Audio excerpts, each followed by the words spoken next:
ఆంధ్రాల రాజకీయాలన్నీ ఒక ఎత్తైతే తాడిపత్రి రాజకీయాలు ఒక ఎత్తు ఉంటాయి. జేసీ ప్రభాకర్ రెడ్డి పెద్దరెడ్డి నడుమ పచ్చిగడ్డేస్తే బగ్గున మండుతుంది. ఓ ఇది ఇప్పటి సంధి అవుతున్న లడాయిగా తీర్రి శానేళ్ల సంధి ఇద్దరు నడుమ వైరం రగులుతూనే ఉన్నది. ఈ నడుమ పెద్దరెడ్డి సొంతూరుకొచ్చుడుతోని ఇక ఆగుతుంది అని అనుకుంటే ఇగో గిట్లయింది. ఇప్పుడు అనంతపురం జిల్లా తాడిపత్రిలో మల్లోపాలి రాజుకుంది లొల్లి.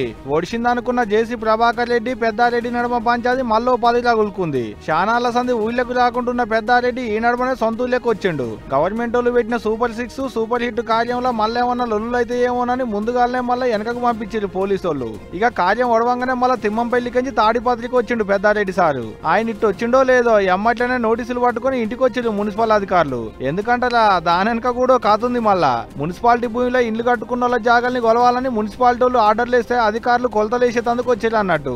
గమ్మత్ ఏంటంటే ఒకటికించి 16 ప్లాట్ల వరకు కొలవాలంటే ఒక పెద్దారెడ్డి సార్ ఇల్లు ఒక్కటే కొలుస్తారు అనేది ఆయన ఎంబడి ఉండేటోళ్ళు అంటున్న మాట. కొలుసుకుంటే కొలుసుకూరు కానీ చుట్టుకొలత ఎంత, వైశాల్యం ఎంత, పొడుగు వెడల్పులు ఏమున్నాయి, మొత్తం 16 ఇండ్ల లెక్కలని నాకు కూడా చూపెట్టాలనేది పెద్దారెడ్డి డిమాండ్. మరి చూడాలి అధికారులు ఏం చేస్తారో, ఈ పంచాయతీ మళ్ళెంత దూరం పోతుందో అనేది. కానీ అబ్బో ఒక బంగిన పడవట్లేదు అబ్బా తాడిపత్రి లీడర్ల నడమ పంచాది.